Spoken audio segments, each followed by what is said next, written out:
안녕하세요, 여러분. 오늘 도산 안창호 선생의 명언을 살펴보기 전에 잠시 우리의 역사를 되돌아보는 시간을 가져보려 합니다. 대한민국이 일본의 식민 지배에서 벗어난 것이 현재 우리에게 어떤 의미를 주는지 함께 생각해 보시겠습니까? 1945년 8월 15일, 우리나라는 35년간의 일본 식민 지배에서 벗어났습니다. 이것은 단순히 달력의 한 페이지를 넘긴 것이 아닙니다. 이 날은 우리 민족이 잃어버렸던 정체성을 되찾고 새로운 미래를 향해 나아갈 수 있는 기회를 얻은 역사적인 순간이었습니다. 식민지에서의 해방은 우리에게 무엇을 의미할까요? 첫째, 그것은 자유의 회복입니다. 우리는 더 이상 타국의 지배를 받지 않고 스스로의 운명을 결정할 수 있게 되었습니다. 이는 개인의 자유뿐만 아니라 국가의 자주권을 되찾았다는 의미이기도 합니다. 둘째, 문화적 정체성의 회복입니다. 일제는 우리의 언어, 역사, 문화를 말살하려 했습니다. 해방은 우리가 잃어버렸던 우리의 것들을 되찾고 계승하고 발전시킬 수 있는 기회를 제공했습니다. 오늘날 우리가 한글을 사용하고 우리의 역사와 전통을 자랑스럽게 여길 수 있는 것도 이 때문입니다. 셋째,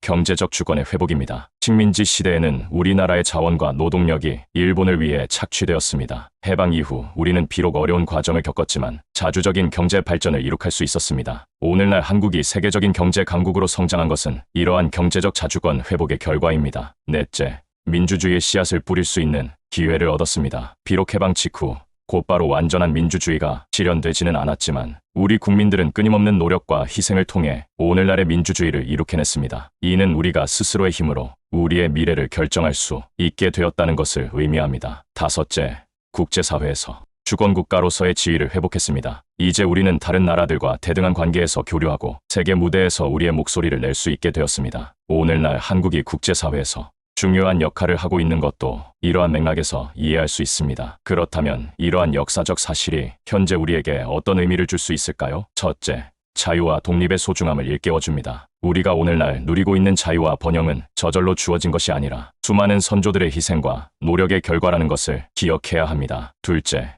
우리의 정체성과 문화에 대한 자긍심을 갖게 합니다. 일제의 탄압에도 불구하고 우리의 문화와 정신을 지켜낸 선조들의 노력을 기억하며 우리의 문화를 더욱 발전시켜 나가야 합니다. 셋째, 미래에 대한 책임감을 갖게 합니다. 우리가 이룩한 발전을 더욱 공고히 하고 다음 세대에게 더 나은 대한민국을 물려주어야 한다는 책임감을 느끼게 합니다. 넷째, 국제사회에서의 우리의 역할에 대해 생각하게 합니다. 과거 우리가 겪었던 아픔을 기억하며 세계 평화와 인권 증진을 위해 노력해야 한다는 사명감을 갖게 됩니다. 다섯째, 통일에 대한 열망을 일깨웁니다. 우리는 아직 완전한 독립을 이루지 못했습니다. 남북 분단의 현실을 직시하고 평화로운 통일을 위해 노력해야 한다는 것을 상기시킵니다. 이러한 맥락에서 오늘 우리가 살펴볼 도산 안창호 선생의 말씀들은 더욱 깊은 의미를 갖습니다. 그의 말씀은 단순한 과거의 유산이 아니라 현재 우리의 삶과 미래에 대한 지침이 될 수 있습니다. 자, 이제 도산 선생의 명언들을 하나씩 살펴보며 그 속에 담긴 지혜와 현대적 의미에 대해 생각해 보겠습니다. 첫째, 계획은 기담이요,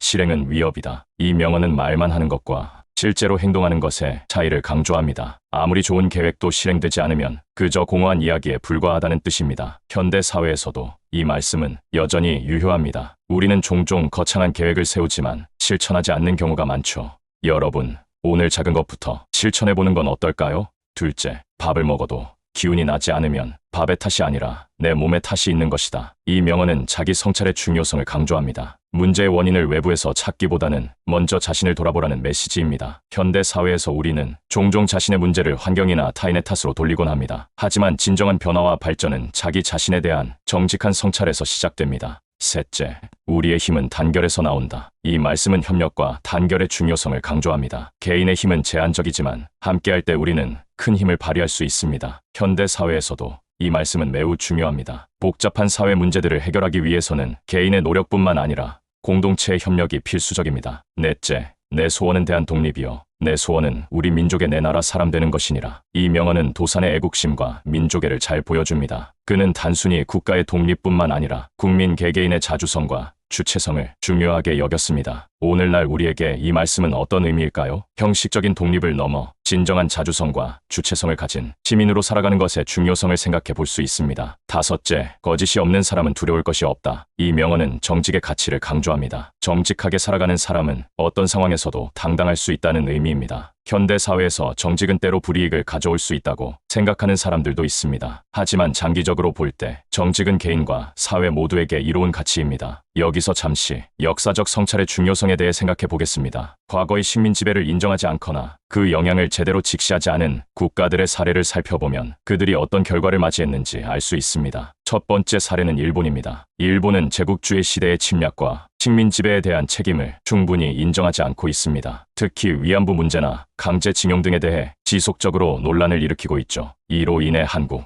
중국 등 주변 국가의 외교 관계가 악화되고 국제사회에서 비판을 받고 있습니다. 역사를 직시하지 않는 태도는 결국 국가 간 신뢰 구축을 어렵게 만들고 있습니다. 두 번째 사례는 벨기에입니다. 벨기에는 오랫동안 콩고에서의 잔혹한 식민 통치에 대해 제대로 된 사과나 보상을 하지 않았습니다. 최근에야 이에 대한 반성의 목소리가 나오고 있지만 오랜 침묵은 아프리카 국가들과의 관계에서 불신을 낳았고 국제사회에서 벨기에의 이미지에 부정적 영향을 미쳤습니다. 세 번째 사례는 터키입니다. 터키는 1915년 오스만 제국 시기에 일어난 아르메니아인 대량 학살을 제노사이드로 인정하지 않고 있습니다. 이로 인해 아르메니아와의 관계가 악화되었고 국제사회에서도 지속적인 비판을 받고 있습니다. 이는 터키의 EU 가입 협상에도 부정적인 영향을 미치고 있습니다. 반면 영국의 경우를 보면 과거 식민 지배에 대한 인식의 변화가 어떤 결과를 가져올 수 있는지 알 수 있습니다. 영국은 오랫동안 자국의 제국주의 역사를 미화해왔지만 최근 들어 식민 지배의 부정적 측면을 인정하고 반성하는 목소리가 커지고 있습니다. 이러한 변화는 과거 식민지였던 국가들과의 관계 개선에 도움을 주고 있습니다. 이러한 사례들은 역사적 사실을 인정하고 반성하는 것이 얼마나 중요한지를 보여줍니다. 과거를 직시하고 그로부터 배우는 것은 미래를 위해 꼭 필요한 과정입니다. 이는 국가 간의 화해와 협력, 그리고 세계 평화를 위한 첫걸음이 될 수 있습니다. 도산 안창호 선생의 명언들은 100년이 지난 지금도 우리에게 많은 것을 가르쳐 줍니다. 실천의 중요성, 자기 성찰, 협력, 애국심, 정직 등 그가 강조한 가치들은 현대 사회에서도 여전히 중요합니다. 여러분은 이 중 어떤 명언이 가장 와닿으셨나요? 그리고 이를 어떻게 일상에서 실천할 수 있을까요? 댓글로 여러분의 생각을 나눠주세요. 도산 선생의 말씀처럼 우리 모두가 내 나라 사람으로서의 책임을 다하며 살아간다면 우리 사회는 더 나은 방향으로 발전해 나갈 수 있을 것입니다. 감사합니다.